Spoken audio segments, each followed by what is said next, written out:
அடுத்து second question, pull of mother tongue in learning a second language. Second language நம்ம learn பண்ணும்பொழுது mother tongue வந்து எந்தளவுக்கு அது உள்ளுக்குள்ளே நுழையுது, அதுவும் செகண்ட் லாங்குவேஜ் உள்ளுக்குள்ளே நுழையுது அப்படிங்கிறாங்க. இப்போ நம்ம செகண்ட் லாங்குவேஜ் நம்ம கற்றுக்குறோம் அப்படின்னா அது வந்து க்ளீன் ஸ்லேட்டாக இருக்காது அப்படிங்கிறாங்க.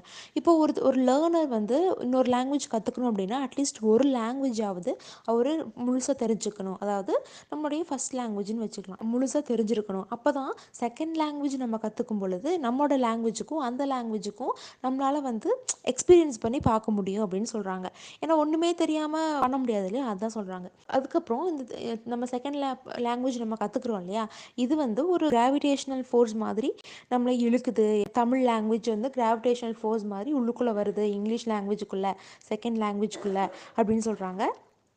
அதே போல் ஆப்வியஸ்லி இப்போ நம்மளுடைய லாங்குவேஜ் நம்ம தமிழ் லாங்குவேஜில் வா அப்படிங்கிறதுக்கு வா, இதே இங்கிலீஷ்லேயும் வா அப்படின்னு வருதா, கிடையாது, கம் அப்படின்னு வருது இல்லையா. So correspond obviously 1-to-1 correspondent ஆகி தான் இருக்குது ஒவ்வொரு கேட்டகரியிலையும் அப்படின்னு சொல்கிறாங்க. ஃபார் எக்ஸாம்பிள் என்ன சொல்கிறாங்கன்னா ours, his, hers, theirs, yours, my, இது எல்லாமே என்ன ஹிந்தியில் என்னவா சொல்கிறாங்க அப்படின்னா ஆப்னில்னு சொல்கிறாங்க. இதை நம்ம இங்கிலீஷ் என்ன சொல்கிறோம், யூ யுவர்ஸ் மட்டும்தான் ஃபாலோ பண்ணி சொல்லுவோம்னா இது இங்கே பார் ஆஸு, ஹிஸ்ஸு, ஹர்ரு, இந்த மாதிரி நிறைய விஷயங்கள் இருக்குது. தமிழில் வேறு மாதிரி சொல்லுவோம், இங்கிலீஷில் வேறு மாதிரி சொல்லுவோம் அப்படிங்கிறாங்க. அதாவது தமிழில் யூ அப்படிங்கிறதுல நீ, நீங்கள் அப்படின்ற மாதிரி சொல்லுவோம். ஆனால் அதில் வந்து வெறும் யூ அப்படிங்கிறதான் பயன்படுத்துது, அதான் சொல்கிறாங்க.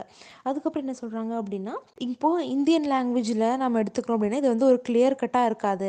எதில் அப்படின்னா ஒரு ஹேபிட்டுவல் ப்ரெசென்ட்லேயும் ப்ரெசென்ட் கண்டினியூஸ்லி எப்படி நம்ம யூஸ் பண்ணுறது அப்படிங்கிறதுல நம்ம வந்துட்டு கரெக்டாக இருக்க மாட்டோம். ஏன் அப்படின்னா அந்த இடத்துல நம்ம தமிழ் இழுக்குது. ஏன்னா இப்போ வந்துட்டு நம்ம சொல்கிறோம் இல்லையா, தமிழ் இப்போ பேசுகிற மாதிரி இங்கிலீஷையும் நம்ம பேசுகிறோம், நான் அப்படி இருக்கக்கூடாது அப்படிங்கிறாங்க. இப்போ for example I am working in the arts college அப்படின்றத இப்போ I am working in the arts காலேஜ்னு தான் சொல்லணும். ஆனால் I work in the arts college அப்படிங்கிற மாதிரி சொல்கிறாங்க. இப்போ வந்துட்டு பீப்புள் எல்லாமே இப்போ நம்ம second language even educated people கூட சின்ஸு, ஃபாரு, இந்த ரெண்டையுமே வந்துட்டு யூஸ் பண்ணுறதுல கொஞ்சம் அவங்களுக்கு ப்ராப்ளம் இருக்குது.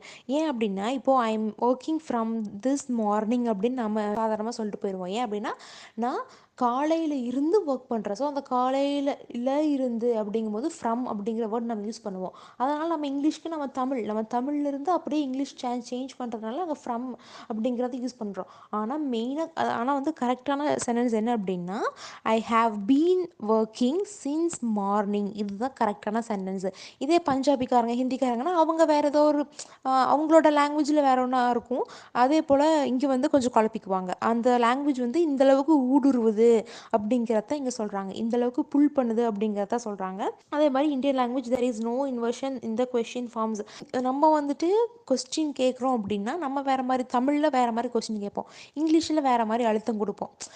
அதுதான் சொல்கிறாங்க, நம்ம டோன் வந்து தமிழில் வேறு மாதிரி இருக்கும் ஒரே கேள்வி, இங்கிலீஷில் அதே கேள்வி வேறு மாதிரி இருக்கும் அப்படிங்கிறாங்க.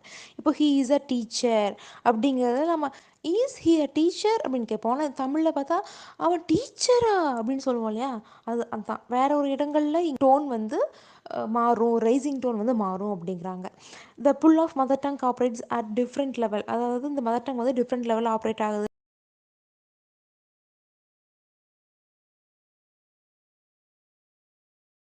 நீங்க இன்னும் இங்கே தான் இருக்கீங்களா? முடிஞ்சிருச்சு, வீட்டுக்கு போங்க.